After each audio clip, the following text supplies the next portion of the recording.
Going live. Excellent.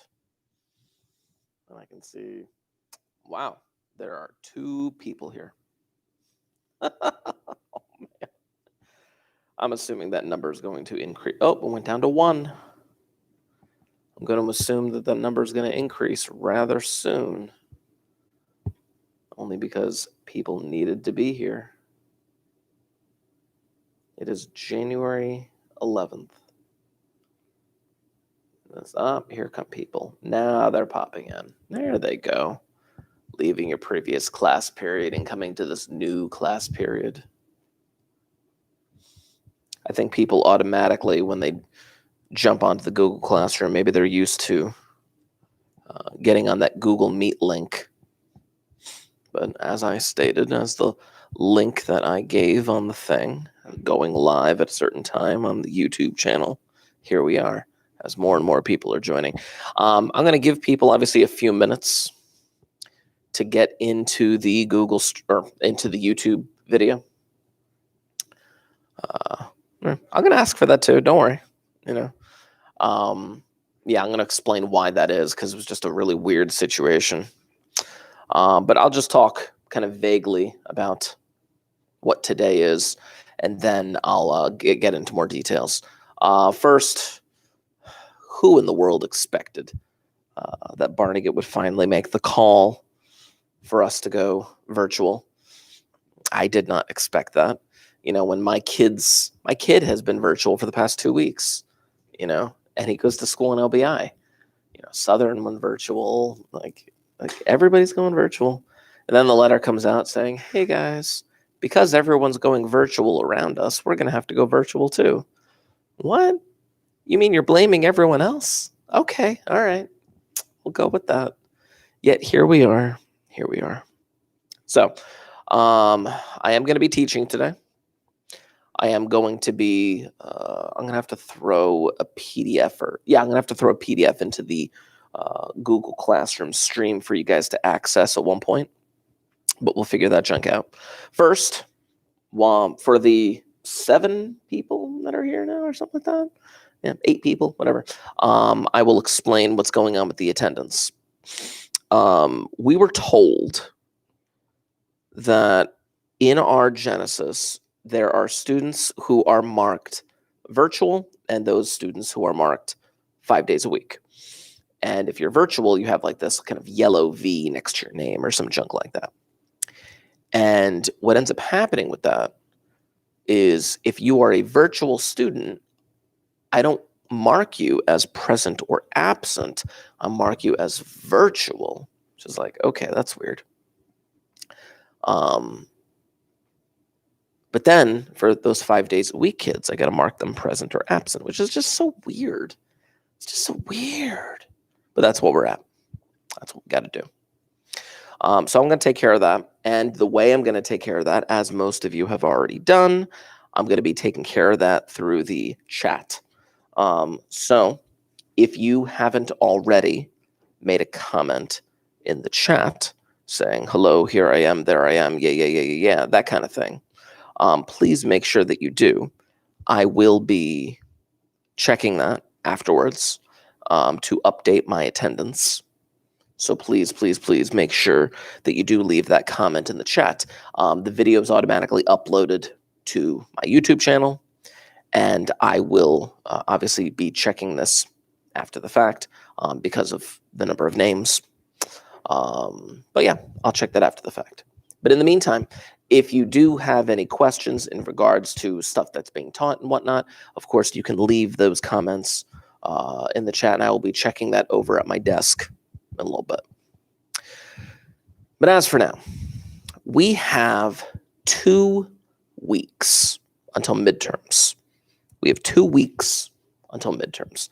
Oh, happy day. And you guys are going to be virtual for 2 weeks, so yay. Now, what's going to happen the week of the 25th? I have no idea, because they're going to have to reevaluate this stuff anyway. They're going to have to reevaluate what's going on with COVID and whatnot, and then determine whether or not they're going to go virtual for midterms. If they do go virtual for midterms, no harm, no foul. It's going to be on the computer anyway, so we're good. But we'll figure that junk out when we get there. As you can tell, I'm just very flustered today just because it's like, we had an emergency faculty meeting on Saturday. Like, are you kidding me? Anyway, it's just one thing after the other. Oh, side note, you guys all know you have Monday off, right? Okay. Surprise. Anyway, so what I would like to do in order to kind of get this thing started, there is a PDF that I am going to make available to you in your Google Classroom stream. I just have to get over there and actually make it available to you. So let's see. I am going to add from Google Drive. Where art thou? Not that. There we go. These two. I'm going to be adding 2 PDF files. PDFs for today. Post. They are entitled 6.3 and 6.4. I am going to be starting with the 6.3 worksheet. So what I am going to ask is that you do open up that 6.3 worksheet so that you know exactly what problem or problems I am referring to. Not only that, obviously, being that you're on your Chromebooks, I would assume as well that you do have a graphing calculator available to you as well. So I just flipped over my screen. There's my graphing calculator, and there are the PDFs that are available to us. Now, what I'm going to do is I have a physical copy of that particular PDF file that I printed out, and I am going to be drawing directly on the worksheet as I go through these problems. And what I am going to suggest that you do, obviously, I can't assume that everyone can print them out right now. We're starting to live in a paperless world. But what I'm going to expect is that you do draw the things out that I am about to draw out as well as we go through these one at a time. Now, I'm not going to go over every problem, but I do have a few select ones that I would like to do. What we're going to do is we're going to start with number 2.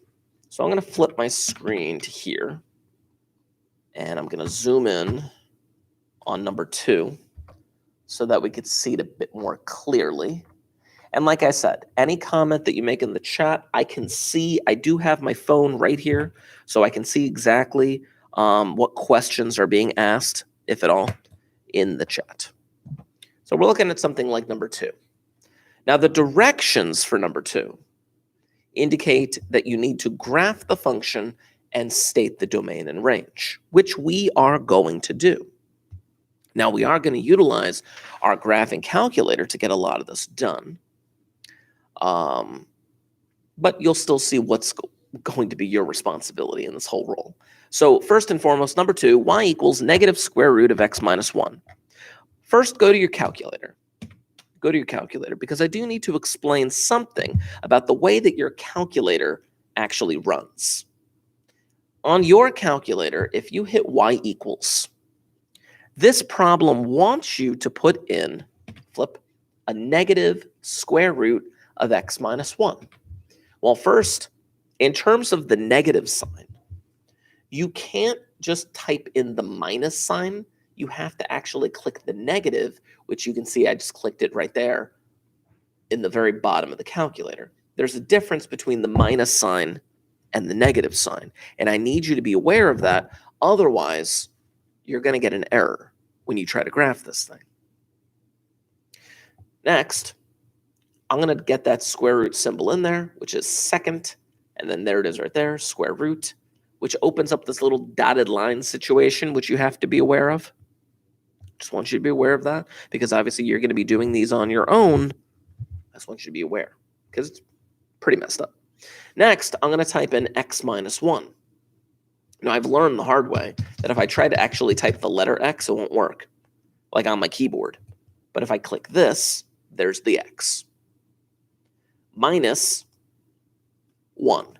Now, if you notice for a second, the x minus 1 is inside of that square root function. This is important. That square root bar is extended over the x minus 1 as it should be for this example. Flip back over here. You can see that the square root bar, I'll point my pen at it. My square root bar right there. Yeah, it's not really being pointed at. Let me try it again. There we go. That square root bar is extended over the x minus 1. Now, it has that in the calculator, it has this weird little arrow thing. If you just click to the right, it goes away. And that will come into play later. Let's graph it. Let's see what happens. Chapow! Okay. First, this thing opens up differently than what we saw last week. Last week, when I first really introduced these things, the square root function kind of opened up and out, but this one's going down and out. The reason for that is because of the equation. It has that negative symbol in front of the square root. And according to the notes that we took last week, that negative sign in front of the square root forces the graph to be reflected vertically. It forces it to be reflected vertically. Here, just for the sake of argument, you don't have to type this in. I just want you to see it. Let me type in the square root of x minus 1, but now that negative sign out front is not there. Watch what happens. There's the other half of the parabola. Now, again, that second equation's not there, so I'm going to clear that out. There we go. Graph that sucker. There it is. Now, you have to graph this. I expect accuracy. Where am I going to get that accuracy? I'm going to get it from a table of values. That table of values you're going to get by hitting second graph. If you hit second graph, you will come to this table of values. Now, I'm not going to write down every single number here. I am going to write down the numbers that I deem to be important. And the numbers that I deem to be important are the ones that are whole numbers. Now, maybe it'll work. Maybe I'll actually be able to graph them. We'll see what happens. Notice the error at the top. The error represents all the numbers that cause the square root of a negative number. For example, 0. If you plugged in 0 right there, you would get the square root of negative 1, which is I, which you can't graph on an xy plane. But if I put in a 1, right there, that gets 1 minus 1, which is 0. The square root of 0 is 0. Negative 0 is 0, which is why it becomes 0 right there. Now, like I said, I'm not going to write out all of these numbers, but I am going to write out the ones that I deem to be important. And the ones that I deem to be important at the moment, and I'm going to put this to the right of my graph so you can see it. I'm going to do 1, 0, 2, negative 1, 5, negative 2, and 10, negative 3. I don't have to write out all of them, just the ones that are important. And those are pretty important because I can know exactly where they're going to be placed. So let's see what happens. 1, 0 actually ends up being the starting point h, k. It's not always the case, but we'll deal with that in the future. 2, negative 1. 5, negative 2. So 3, 4, 5, negative 2. There we go. And then 10, negative 3. This is going to take me off of my graph a little bit, but I can still put it on there. 6, 7, 8, 9, 10, negative 3.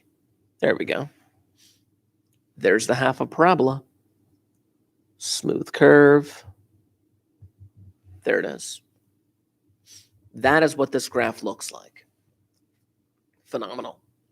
Now I'm going to walk up to the board real quick because I want to point something out up here. Plus, I got to walk around. I've been sitting for a lot of today. I only have 2,300 steps in. You don't have a graphing calculator on your computer? Do you have the school Chromebook? Or a handheld graphing calculator? I'm going to make a note for myself. Perhaps IT could send you something to install on your computer.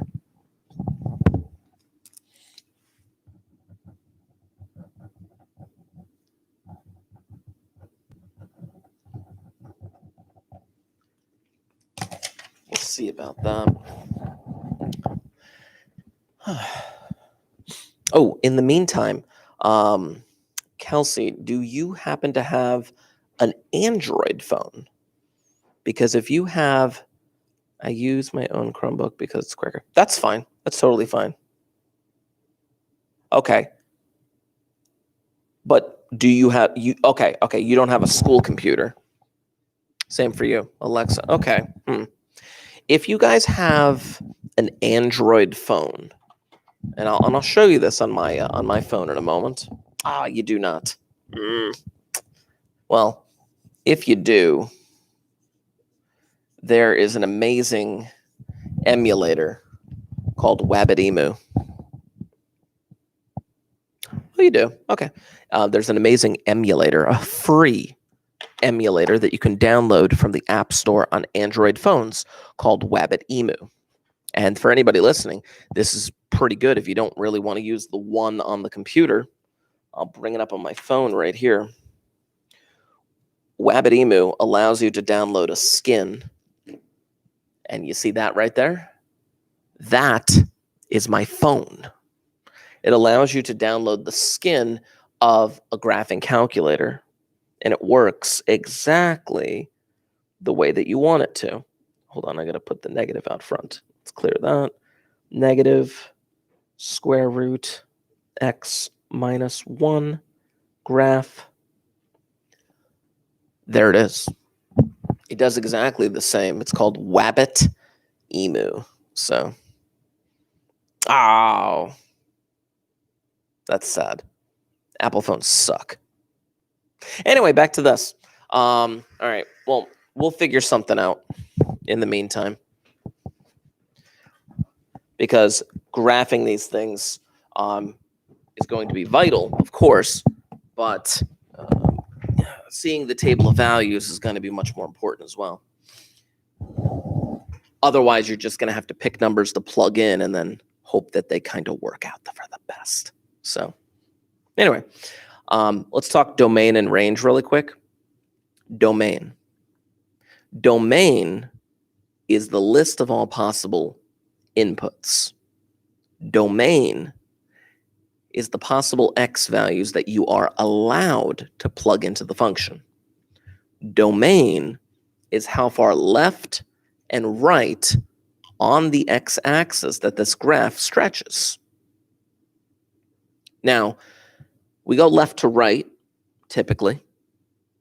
But if you move to the left on this graph, if you move all the way to the left on this graph, it comes to a stop at +1.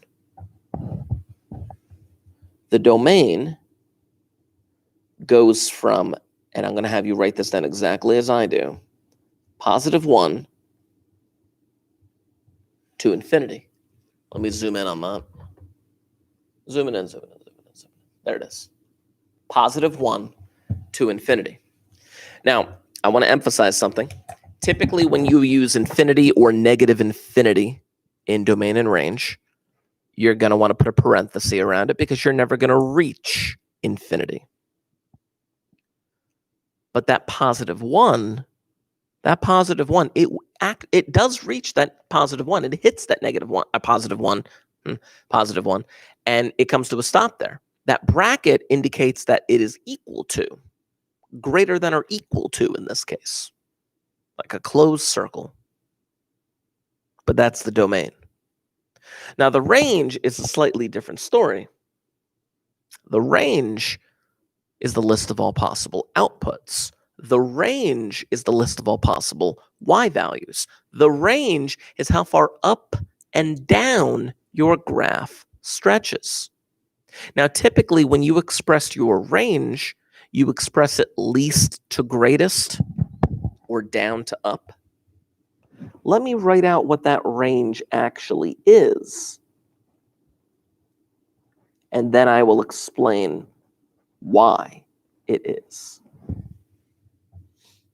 There's the range. Now, why is that? That is a negative infinity, comma 0. The reason for that is this. When I'm talking about the range, I'm talking about how far down to up the graph goes. Now, in terms of up on the y-axis, it goes as far up as a y value of 0, and then it stops. The upper value for the range is 0, thus the bracket, because it actually does touch the 0. But remember, this is a parabola on its side.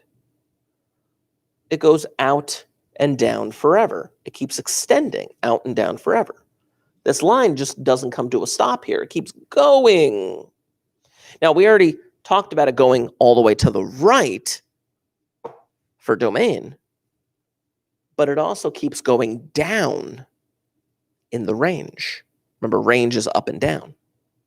Well, in terms of up and down, if it keeps going down, it's headed towards negative infinity. I expressed the range least to greatest, negative infinity, comma 0. That's the way that the range typically is.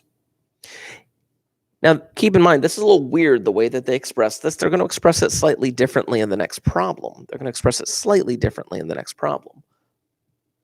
But you'll see the reason for that visually. You'll see the reason for that. Okay. Let's look at number 5. Or do I want you to try number 5? Yes, I actually do want you to try number 5. Number 5 would make me happy. I am going to give you a few minutes, just a few minutes. See how far you can get with number 5. You are to graph it, which means I want a table of values. I want accuracy. I want you to get that table of values, graph it, state the domain and range, and then we'll confirm in a few minutes as to whether or not you were correct. Take the next few minutes. Number 5, go.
Just for the sake of argument, Alexa and Kelsey, I posted a couple of questions in the chat, just because it was running through my head.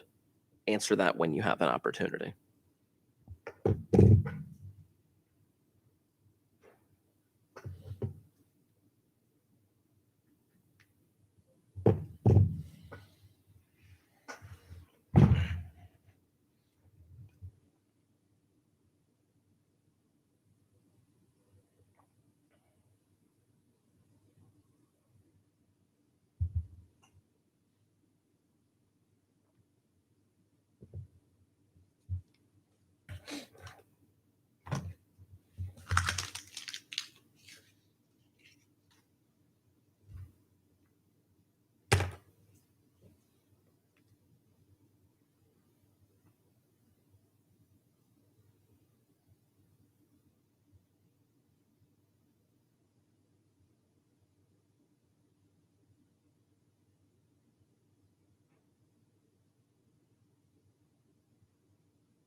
Okay. All right.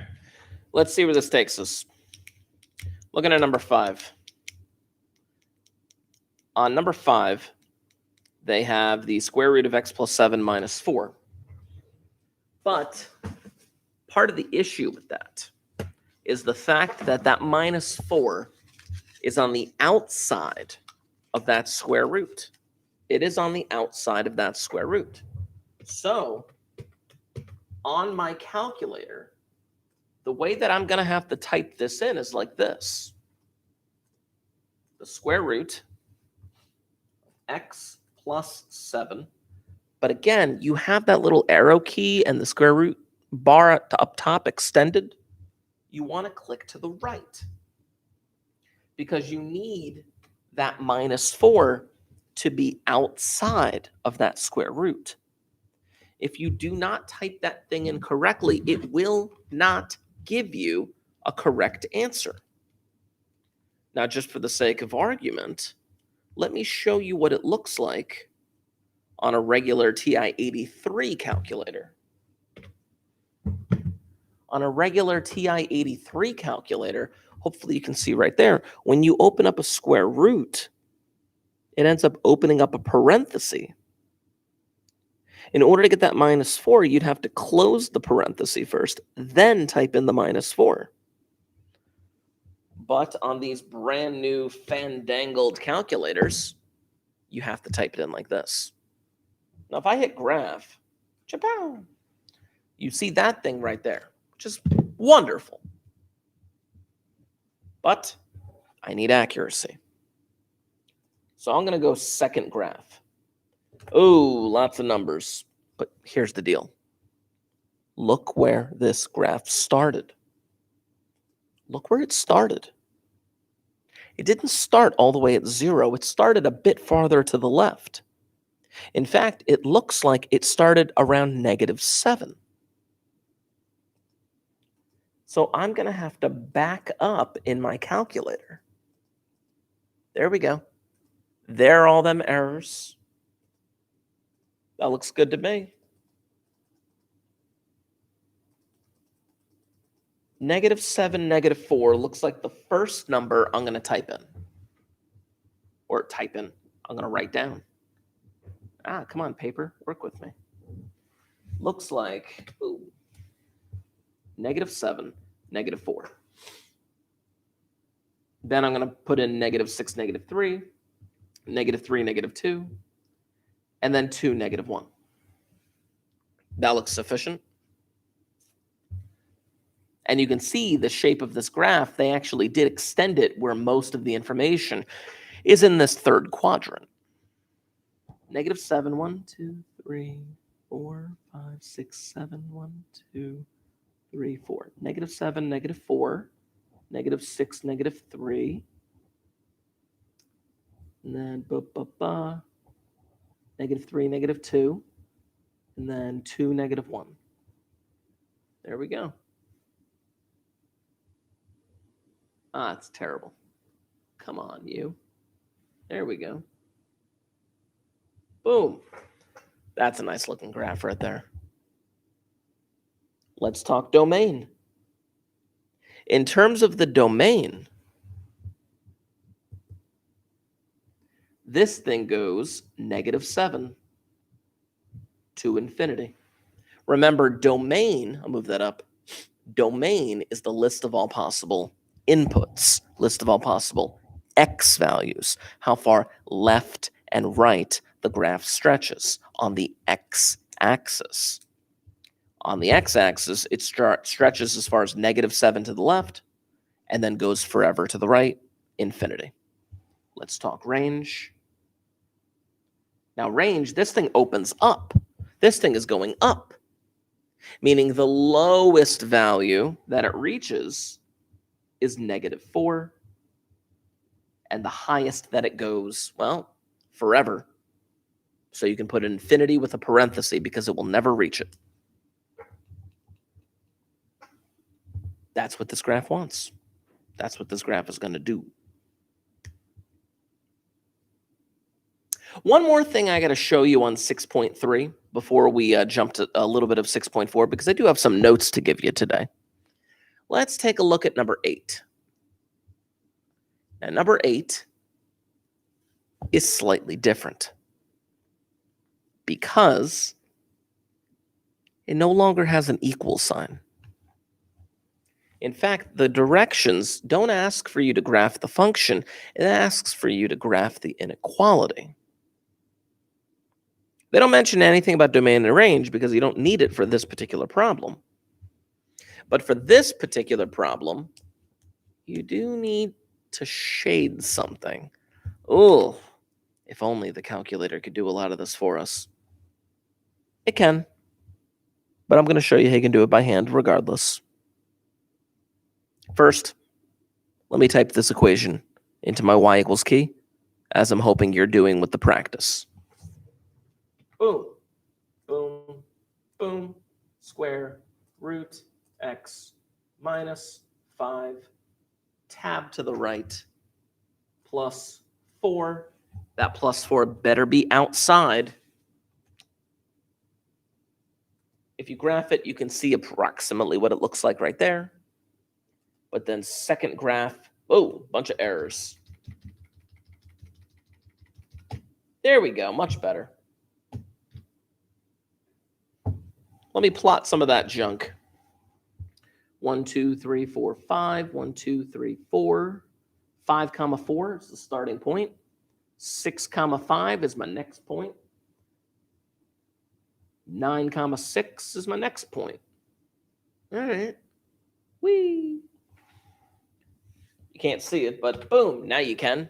There's my curve. However, that is not entirely correct.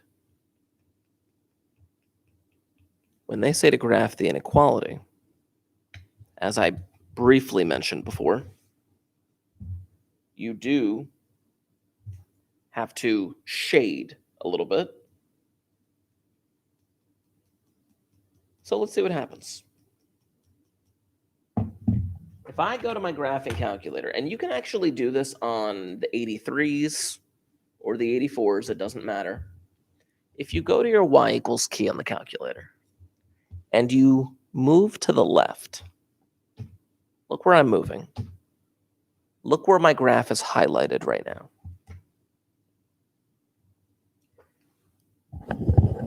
On the Chromebook calculators, if you hit enter right now, you have the opportunity to change the type of line that you have on the calculator. If you go down to the word line and just move left or right, you can cycle through all the different types of lines that they offer. And these two, and I'm going back and forth. Yeah, I'm going back and forth. You can see that because the glare is not in the way. But on these two are the inequality symbols for this one is greater than. Oh, yeah, this one's greater than, and this one's less than. Greater than, meaning it's being shaded above the line.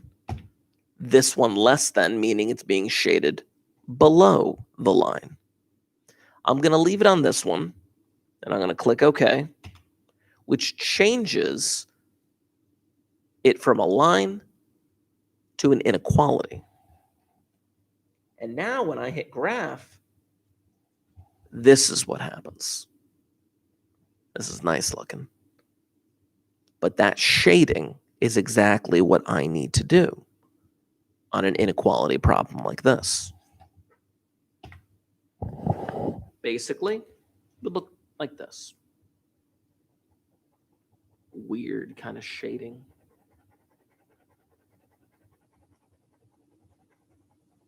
What they're basically saying is that any ordered pair within the shaded region would make that inequality true. Any ordered pair within that shaded region would make the inequality true. That's what they're really saying. Strange, I know, but that's what we got. I love that problem. Now, what's nice about your calculators is that when you close them out and open them back up, everything is back to normal because your RAM clears. Mine actually doesn't do that. I actually have to set everything back to normal. Go back to my y equals key. Go back to that. Change it to the line there. Okay. And now when I graph it, it's back to normal. Strange. Okay. With the time that we have left, I want to talk about some of the information that you're going to see on the back of this worksheet. Well, I say the back, but it's really the other worksheet. And I have some notes to give you. In your Google Classroom stream, there was a second worksheet with all of these problems. Ooh, all of these problems.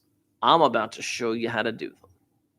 So if you would, if you do not already have them out, I'm going to need those notebooks out and open.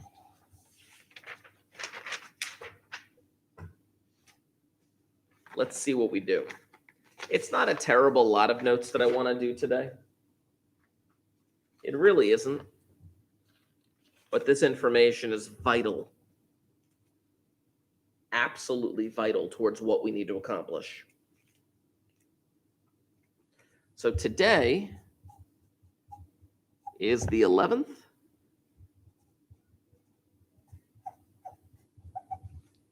And I am going to, oh, you can't see it.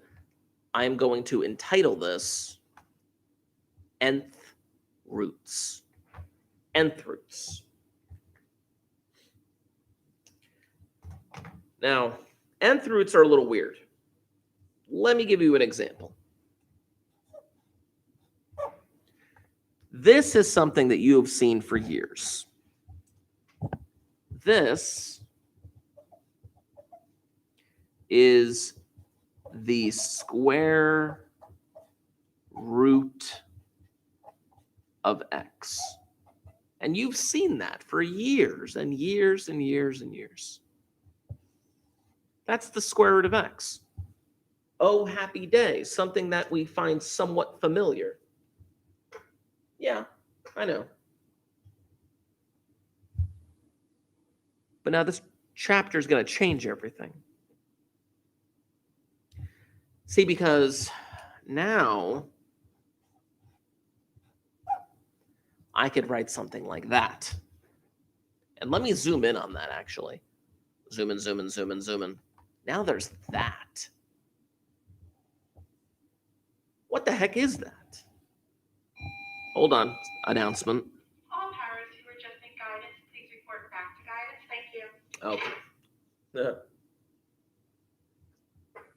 Let me tell you what you don't call this. I've seen some people call it 3 times the square root of x. No, this is not 3 times the square root of x. It is not. The way you would read that is the cube root of x. This marker's dying on me.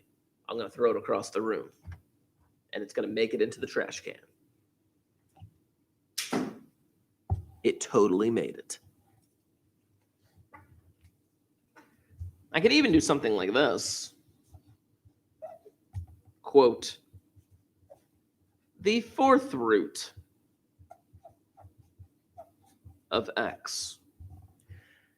Basically, you can put a little number in the crevice of that square root symbol. That square root symbol, by the way, is called a radical. But you can put a little number in that little crevice, and it changes the type of root that you have. For example, which, by the way, beyond the cube root, yeah, you would call it a cube root, or you can call it a 3rd root. But then beyond that, it's like 4th root, 5th root, 6th root. That's all that they call them. 10th root, 15th root, 25th root. Doesn't matter. But let me give you an example. We know this one. Hopefully, what I just wrote is something that we can all agree on. The square root of 9 is equal to 3. Why? Why? Why is the square root of 9 equal to 3? Oh, it's because 3 times 3 is 9.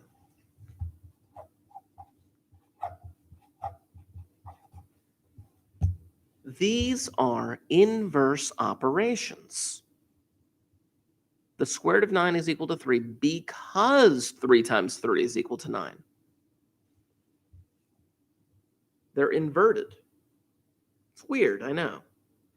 But that's what happens. But now let me mess you up a bit.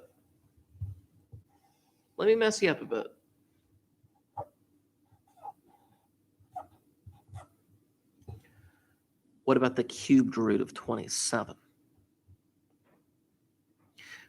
The cubed root acts a bit differently than the square root. With the square root, you are trying to find two numbers that multiply together to give you that 9. But they have to be the same, of course. What 2 identical numbers multiply to give you 9?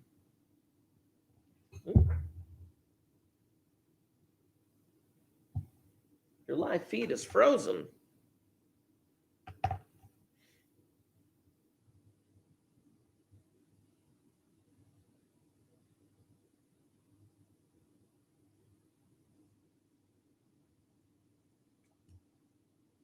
Oh, you commented that about a minute ago. Okay, I guess. I don't know. It's not my computer. If she's saying that, it's not mine. But anyway, the square root of 9, you're trying to find what 2 identical numbers multiply together to give you 9, 3, because 3 times 3. The cube root of 27 is also equal to 3.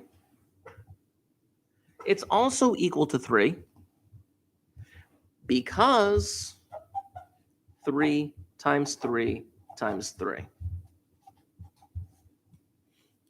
When you're taking a cubed root, you're trying to find a number when multiplied by itself 3 times gives you what's inside of that radical. Strange, I know. I'm going to show you how to do a lot of these things in the calculator in a moment. But let me show you an example here. An anomaly, so to speak, that's going to lead us to some of the calculator work. We know the square root of 64 is 8, because 8 times 8. But there is also a cubed root of 64. A number when multiplied by itself 3 times gives you 64.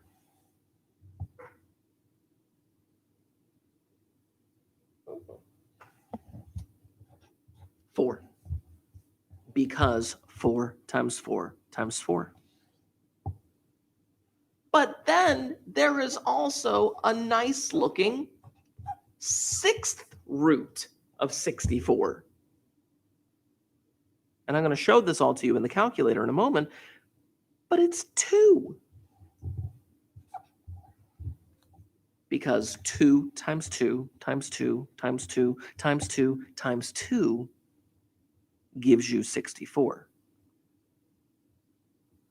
Now, in your graphing calculators, I'm going to show you a couple things.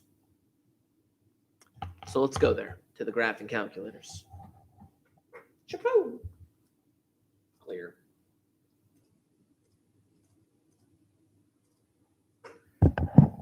Clearly, we know the square root of 64. That's no big surprise there. But you cannot just put a 3 in the front of that and hope that it gives you the right answer for the cubed root of 64. The cubed root of 64 should give you 4. I've seen people do this. This is wrong. This is very wrong. No, no, 1,000 times no. That is not how you get the cubed root of 64. There's a couple ways to get the cubed root of 64, but here's the easiest. Right over here, there's a button called Math. And under Math, you have a few options. But the fourth option is a dedicated cube root function. And that cubed root function, I'll bring you back there in a minute, but that cubed root function will get it done. It'll change from a square root to a cube root. It's 4 because 4 times 4 times 4 is 64. What about the 6th root? If you want to do the 6th root, hit Math again. And the 5th option is something called X root, where you can actually type in the number that you want it to be. And the 6th root of 64, as I said before, is 2. Because 2 times 2 times 2 times 2 times 2 times 2 gives you that 64. They are inverse operations of each other. Now, there's a lot of different ways that you can actually do this. And I'm going to show you one of them in a moment. But let me show you something on paper one more time. Back in our notes.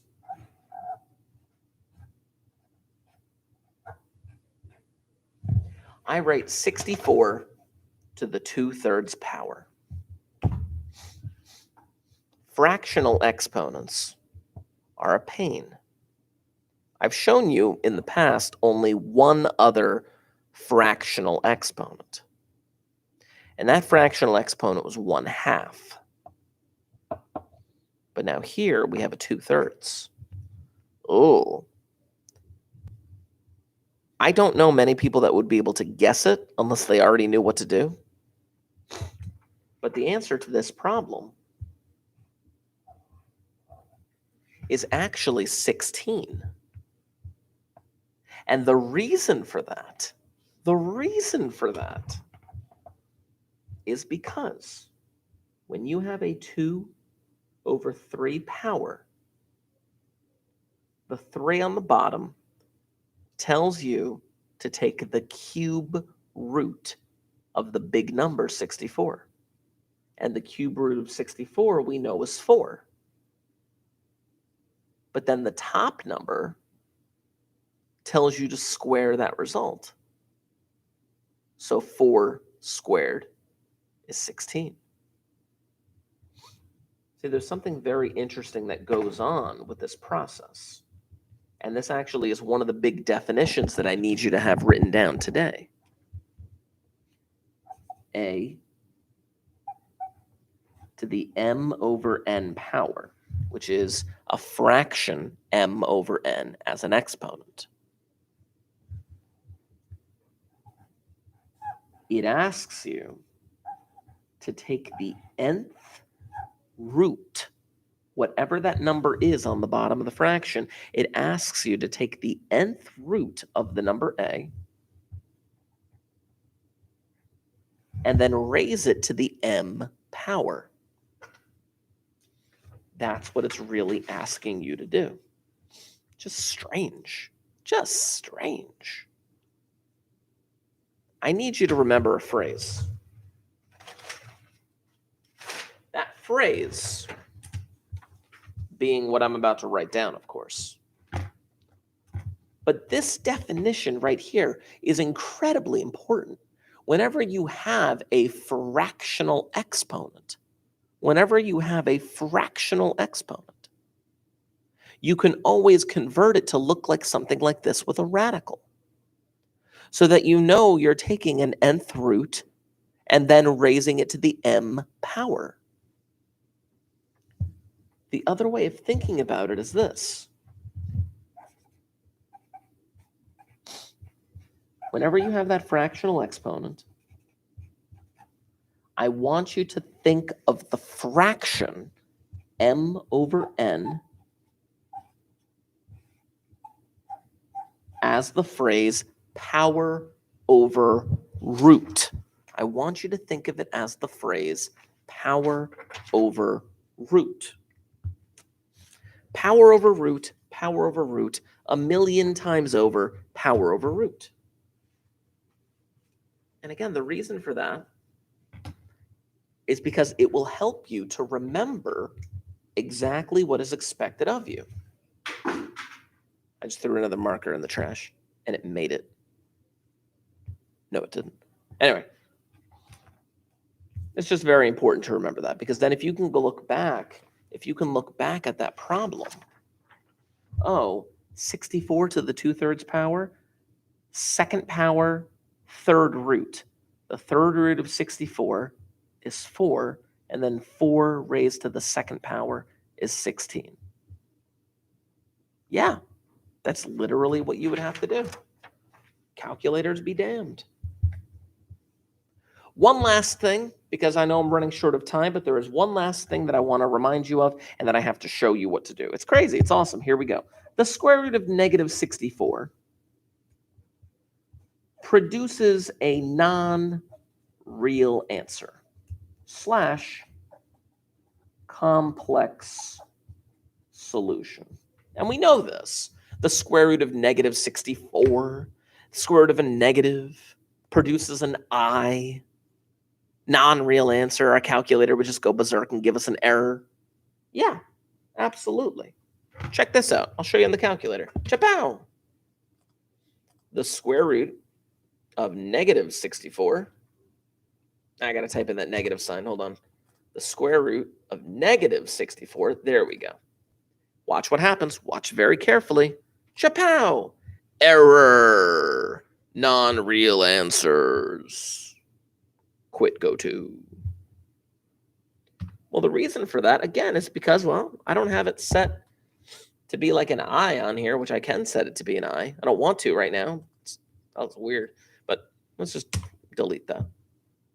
However, watch what happens when I type in a negative 64 into a cube root. Watch what happens when I type it into a cube root. It gives me an answer. Now, this is strange. Mr. Markey, I thought you couldn't take the square root of negative. Correct. You can't take the square root of a negative. But Mr. Markey, you just did it. No. I didn't take the square root of a negative. I took the cube root of a negative. Here's the thing. The cubed root of negative 64, the calculator tells me, is negative 4, as you can see in my notes right there. Why? Well, because negative 4 times negative 4 times negative 4 gives me negative 64. When you multiply together 3 negatives, it stays negative. Ultimately, you can't take the square root of a negative and get a real number. You can't. And get a real number. But you can take the cube root. In fact, you can't take the square or the fourth or the sixth. You can't take an even root.